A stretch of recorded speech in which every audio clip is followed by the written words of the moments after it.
Ги гледате вестите на Сител. Во студиото со вас, Маријан Ников.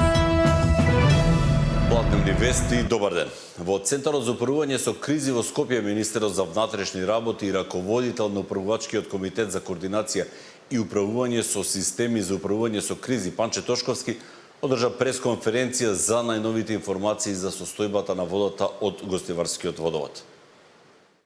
Имаме добра вест која што сакаме да ја соопштиме особено на гостиварчани. По повеќекратни испитувања на квалитетот на водата во последниве неколку дена, анализите покажуваат дека водата во општина Гостивар конечно може да се користи како техничка вода. Што значи тоа? Истата ќе може да се користи за бањање и за сите останати потреби во рамки на домаќинството, но не и за пиење. Се уште немаме потврда согласно мерењата дека истата може да се користи за пиење, ниту пак за подготвување на храна. Ќе продолжиме во делот на обезбедување на флаширана вода за пиење и понатаму како што го правевме овие неколку дена претходно. Во координација сме со општината во делот на сето она кое што треба да се превземе и понатаму. Сакам лично да изразам огромна благодарност првично на гостиварчани за нивното разбирање, потоа на сите експерти и луѓе кои што беа вклучени на терен, како што се луѓето од јавното претпријатие Водовод од Скопје, тие се тие кои што ги превземаа сите оние професионални активности во делот на хиперхлорирање, поставување на апаратура какво што требаше да биде поставена за да дојдеме до во оваа фаза техничка вода за употреба, а се надевам за брзо ќе ја известиме јавноста точно кога и повторно да дојдеме до вода за пиење. Неколку денови постојано бевме на терен во општина Гостивар со тоа што екипите земаа примероци од 6 локации во градот Гостивар од краен потрошувач. Кај сите примероци 3 дена последователно е забележано отсуство на колиформни бактерии и поради тоа што е вршено хлорирање со поголема концентрација од вообичаената, кај примероците не е констатирано присуство на трихолометани во над дозволените граници.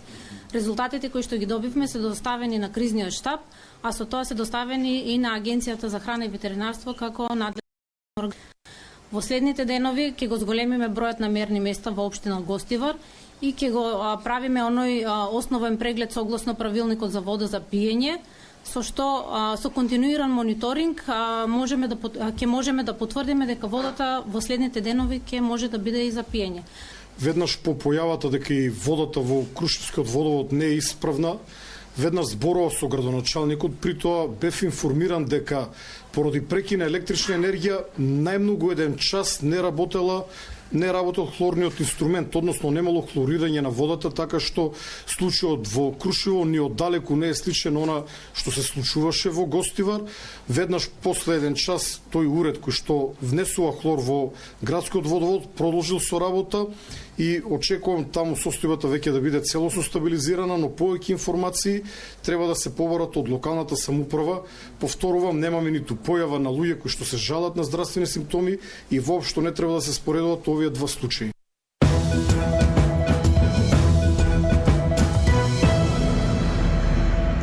Предлогот за изменување и дополнување на буџетот за 2026 година во второ читање денеска е на дневен ред на 180-та седница во собранието кој е во тек. Претресот по дополнителниот ребаланс на буџетот на седницата на собранието трае најмногу 3 дена. И овој ребаланс, како и претходните буџетски документи подготвени од владата и усвоени во собранието, се темели врз актуелните макроекономски показатели и остварувања со цел да понудиме што пореални и остварливи проекции. Почитувани пратеници, дополнетиот предлог за измени и дополнување на буџетот за 2026 година е навремено и одговорно усогласување на буџетските проекции со новите економски околности, како и за обезбедување средства за исполнување на законските обврски, кои во меѓувреме се случија, како и реализација на развојните приоритети согласно степенот на нивната реализација. Со овие измени обезбедуваме средства за исплата на зголемени плати во секторите каде што е предвиден раст, дополнителна поддршка за земјоделство, повеќе средства за социјална заштита и за општините. Она што особено го издвојува овој ребаланс е обезбедувањето дополнителни средства за забрзување на инвестицискиот циклус и реализација на инфраструктурните проекти. Во последната оценка за Северна Македонија, Меѓународниот монетарен фонд јасно предупреди дека намалувањето на дефицитот на 3,5% од БДП во 2026 година бара кредибилни и конкретни мерки. Дополнително, ММФ предупредува дека без конкретни мерки во даночната политика и даночната администрација планираните приходни добивки може да не се остварат. Одговорот на владата е спротивен на предупредувањето. Наместо кредибилни мерки, предлага ребаланс од дефицит од 4,1%. Има уште еден важен сигнал во овој ребаланс, а тоа е дека слабе е приходната основа на државата. Даночните приходи, наместо да се зајакнуваат, се ревидираат надолу, од 214,1 милиарда на 213,2 милиарди денари. Истовремено, неданочните приходи растат од 29 милиарди на 31 милиарда денари. Имаме политички парадокс. Владата бара доверба од граѓаните, но не покажува доверливост во сопствените бројки. Бара поддршка од собранието, но не покажува капацитет да ја одбрани првичната рамка што самата ја предложи. Уверува дека економијата оди напред, а приходната страна се потпира на неданочни приходи, донации и задолжување.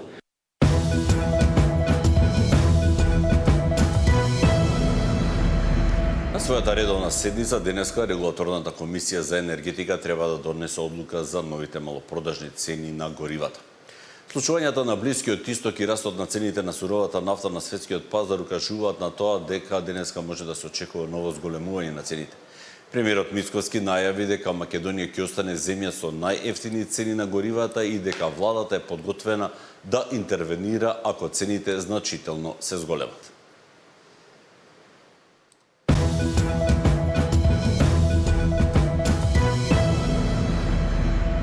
Чешиново Блешево одамна е препознатливо по големата колонија бели штркови. Од година во година нивниот број расте, а денес во Кочанското поле се евидентирани повеќе од 220 гнезда. Но невремето од минатата недела што ја зафати Источна Македонија не ги поштеди ниту штрковите.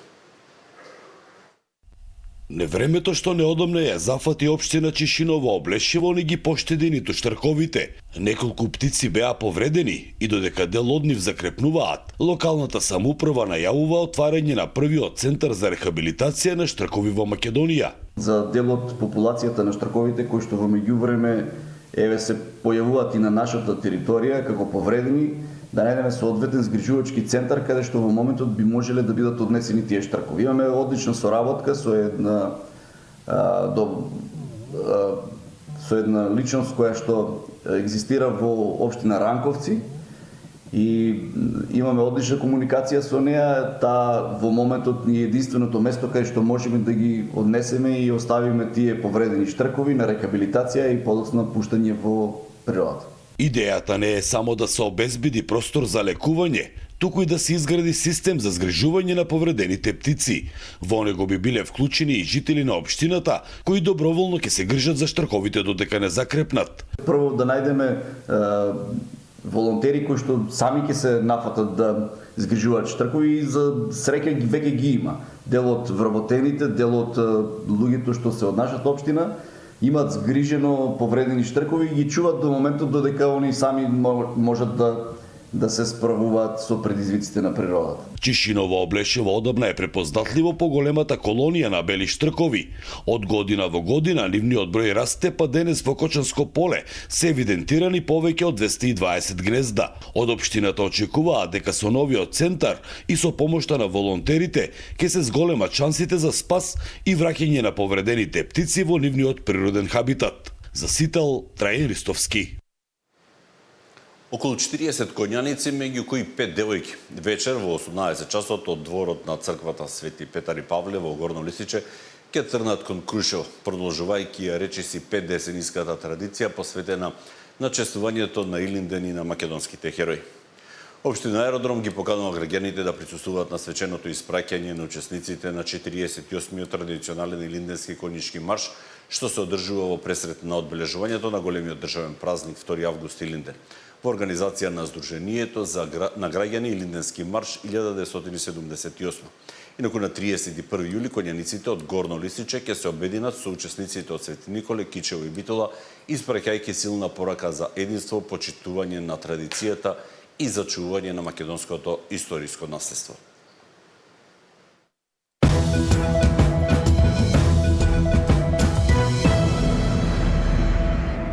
Во продолжение следуваат и